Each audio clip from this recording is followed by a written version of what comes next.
Artemis II faces peril, and for a critical 4-minute period, no assistance can be rendered once Orion enters the atmosphere. At a speed of 40,000 kilometers per hour, the surrounding air will ionize, creating a plasma sheath so dense that all radio transmissions are obstructed. The crew will observe the windows glowing intensely white, experience increasing G-forces, and hear the atmosphere tearing apart around their craft. Simultaneously in Houston, every display in mission control will go dark, indicating a complete loss of signal. Should the thermal shield perform as intended, communication will be restored.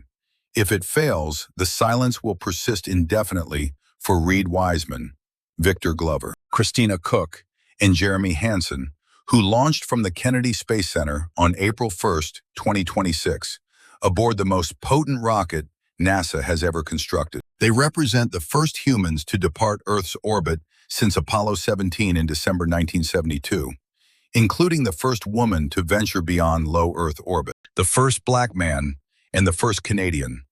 Their spacecraft will transport them over 406,000 kilometers from Earth and approximately 7,600 kilometers beyond the moon's far side, a greater distance than any human has ever journeyed. Every single meter of that unprecedented distance must be accounted for entirely during the reentry phase. Reaching the moon is an engineering challenge of propulsion.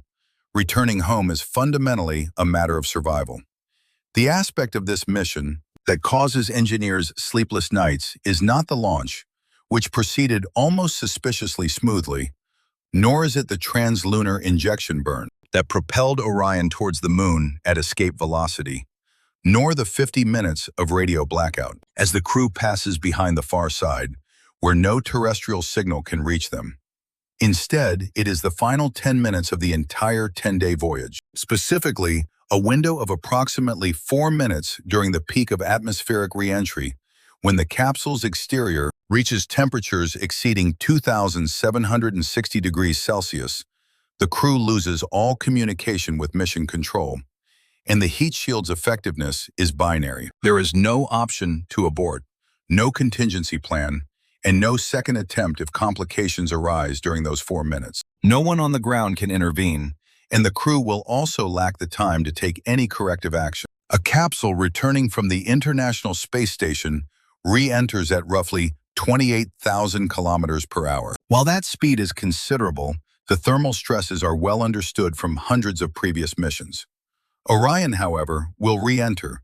The entry speed exceeded 40,000 kilometers per hour, reaching Mach 32, which is 32 times the speed of sound, marking the highest velocity ever attained by a human. When traveling at such speeds, the air molecules ahead of the capsule are unable to disperse, leading them to compress and form a shockwave. These molecules then superheat and ionize into plasma, causing the heat shield's surface temperature to rise beyond 2,760 degrees Celsius. To provide context, structural steel typically melts at approximately 1,370 degrees, while titanium begins to fail at around 1,670 degrees. The carbon fiber and titanium framework of an Orion crew module would liquefy in less than a second without adequate safeguarding. This crucial protection is known as Avcoat. Engineers refer to Avcoat as an ablative heat shield, specifically engineered to intentionally degrade itself as the spacecraft forcefully re-enters the upper layers of the atmosphere. The external layer undergoes charring due to the intense heat, and this charring process effectively absorbs vast quantities of thermal energy. Subsequently, the charred material erodes into the airstream, carrying the absorbed heat away. In this manner, the shield progressively sacrifices itself, layer by layer. This mechanism ensures that the underlying structure remains sufficiently cool to endure. NASA employed Avcoat on every single Apollo command module. These modules successfully returned astronauts from lunar missions between 1968 and 1972, performing without a single fault on every occasion. Consequently, when Orion required a heat shield robust enough to manage lunar return velocities, they reverted to their established expertise. Their confidence might have been misplaced. The initial Apollo heat shields were constructed as a singular, integrated unit, a honeycomb framework comprising approximately 320,000 minute hexagonal cells, with each cell meticulously filled by hand using Avcoat material. This was an arduous task, consuming several months. For Orion, Lockheed Martin streamlined the procedure. Rather than filling hundreds of thousands of separate cells, they produced around 186 pre-machined Avcoat blocks, each specifically shaped to occupy a particular location on the heat shield's 5-meter-wide carbon fiber exterior.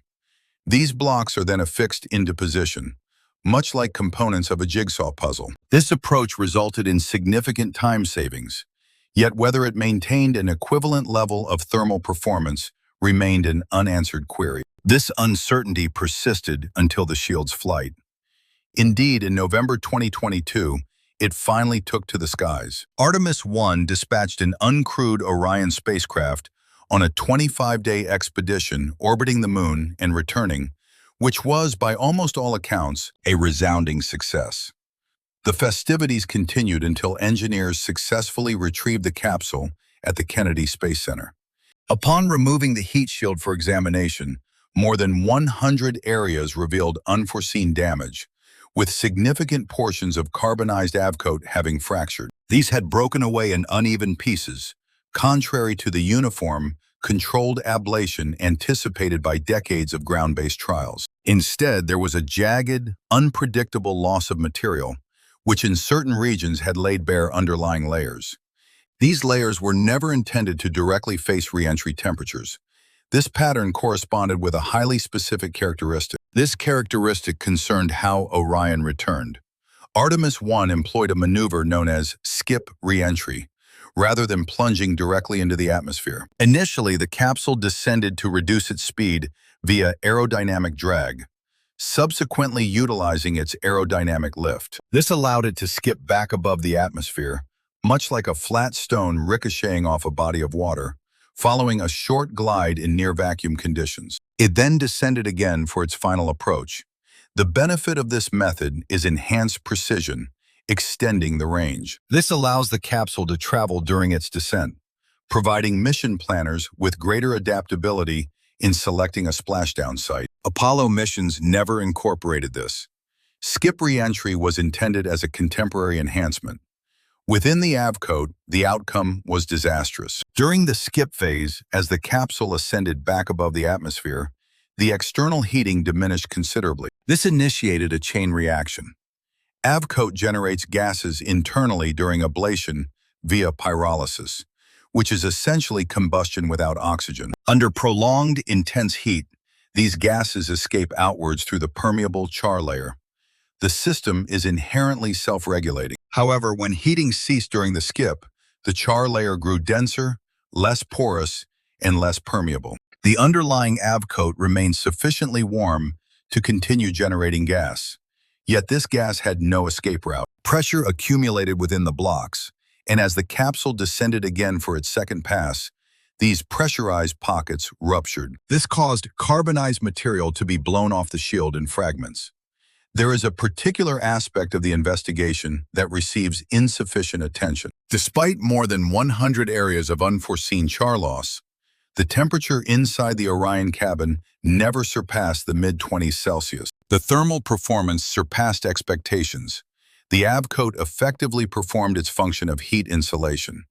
The issue, however, was that the material was disintegrating internally as it did so, and no one could foresee precisely where or to what extent further material would detach. A heat shield with erratic material loss is comparable to a parachute that deploys, but could have arbitrary perforations. It will likely decelerate you, though the exact extent remains uncertain.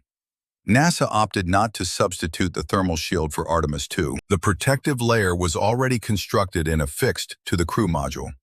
Its replacement would have prolonged the program by several years, which had already been postponed from 2024 to 2025, then to 2026, due to a series of technical setbacks, including adverse weather conditions and hydrogen leaks during practice runs.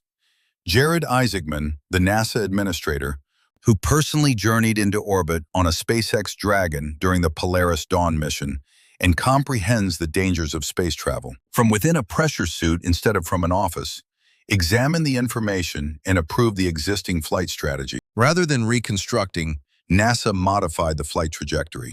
The skip reentry maneuver has been completely removed.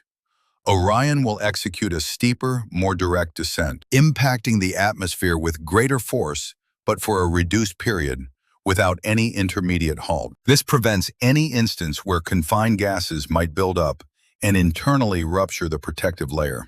The compromise is substantial.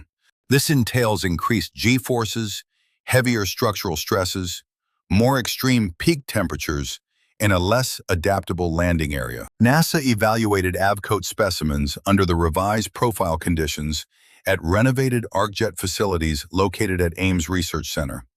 They simulated situations in which the thermal shield shed considerably more material than Artemis I did, and in each simulation, the crew compartment's structural soundness was maintained. The organization's internal assessment for the total mission risk ranges from 1 in 2 to 1 in 50, considering the most favorable outcome. This equates to approximately a 2% probability of crew fatality.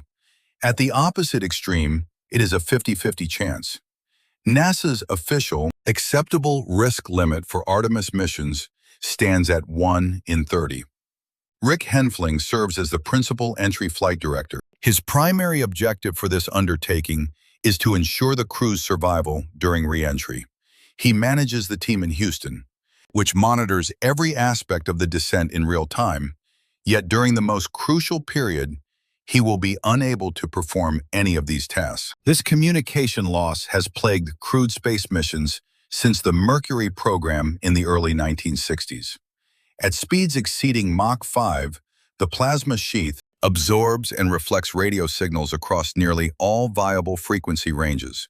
No signal penetrates, and no signal escapes. During the period of maximum thermal stress, lasting approximately 4 minutes, Rick Henfling and all flight controllers in Houston will remain at their control stations. They will gaze at blank displays and simply await, enclosed within a sealed module throughout that 4-minute interval. With temperatures pushing its structural boundaries, the crew's sole task will be to place their faith in the engineering. They will also await the dissipation of the plasma sheath. During April of 1970, Apollo 13's crew performed re-entry following the incapacitation of their service module. This was due to an oxygen tank detonation. It was unknown whether the command module's thermal protection system had been compromised by the blast. The anticipated communication blackout was 3 minutes, but it extended beyond 4, then 5, then 6 minutes. Gene Kranz and his team remained in complete silence. They observed a timepiece and an empty display. When Jack Swiggert's voice eventually pierced the static, heard by Charlie Duke, the room erupted. 3 decades and 3 years subsequent to this, the Space Shuttle Columbia disintegrated during its atmospheric re-entry on the 1st of February, 2003. This occurred due to a fragment of foam insulation impacting the thermal protection system tiles situated on the wing's forward edge. This happened during liftoff and went undetected. The crew was never alerted, and Mission Control remained unaware. They remained unaware until telemetry data ceased transmitting and was never restored. A malfunction of the thermal protection system during re-entry poses a very real danger. It has claimed the lives of 7 individuals. Re-entry possesses a unique characteristic unmatched by any other stage of space travel. Liftoff is an intense event, yet it signifies a commencement filled with propulsion, sound, and the sheer force of departure. The journey between Earth and the Moon is tranquil. Wiseman informed journalists during a live transmission that he observed the entire planet. He saw it from one pole to the other, with the sun descending beyond its horizon. His mid-sentence hesitation indicated that the experience had surpassed his ability to articulate it. Re-entry, however, is a critical test. The approach angle must be precisely correct. If too shallow, the module will ricochet off the atmosphere. It will then disappear into the void of space permanently. If too steep, the gravitational forces or thermal loads will surpass the tolerance limits of both the craft and its occupants. The thermal shield must endure. The drogue and main parachutes must deploy sequentially, and the crew compartment must remain hermetically sealed. All events unfold within minutes, not hours, as it descends at velocities high enough to ignite the surrounding air. Orion's heat shield measures 5 meters in diameter, making it the most expansive, ablative shield ever built for a human-occupied space vehicle, comprising 186 Avcoat segments, vary in thickness from approximately 2.5 to 7.5 centimeters. That's the protective layer, just a few centimeters, composed of a substance designed to ablate at a meticulously regulated speed, separating 4 individuals. From plasma capable of vaporizing any exposed metal before a person's mind could even process the event.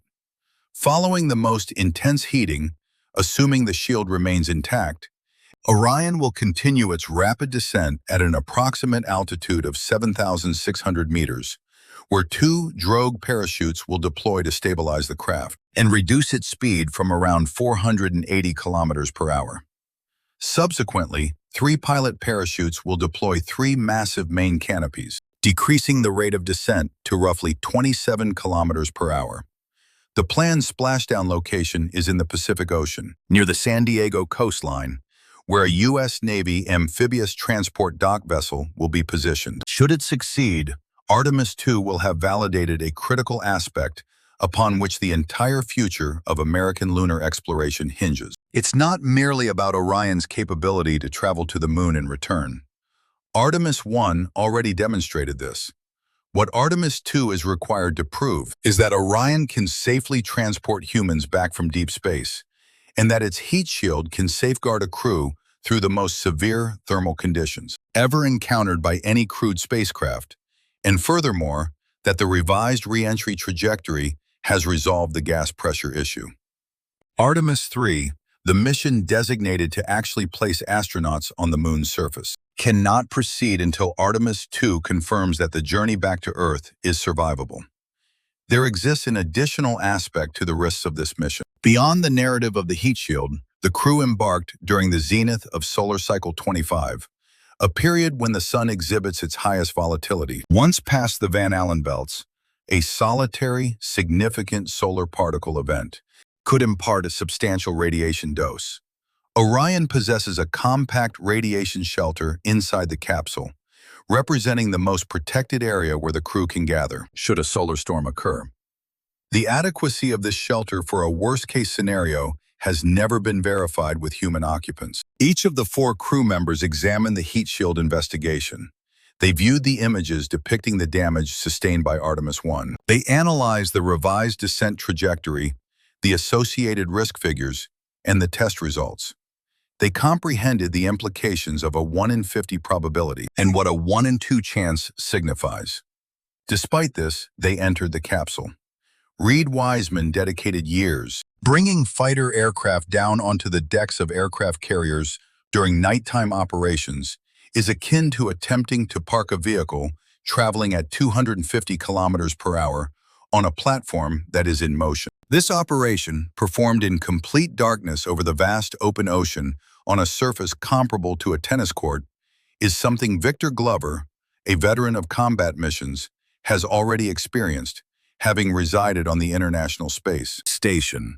Christina Cook achieved a record-breaking feat, spending 328 continuous days in orbit, which at that point represented the longest continuous space journey undertaken by a female astronaut. Jeremy Hansen, an ex-CF-18 fighter pilot, stands as the sole individual among the crew members who has not yet journeyed into space. Approximately on April 10th, Orion will achieve its entry interface point, situated 122,000 meters above the Earth's surface, where the atmospheric density becomes sufficiently significant. The service module, constructed in Europe, has been instrumental in supplying power, propulsion, water, and breathable air throughout the entirety of the mission. It will detach from the crew module and subsequently disintegrate as it re-enters the atmosphere, trailing behind the main craft. Prior to re-entry, all expendable components are jettisoned.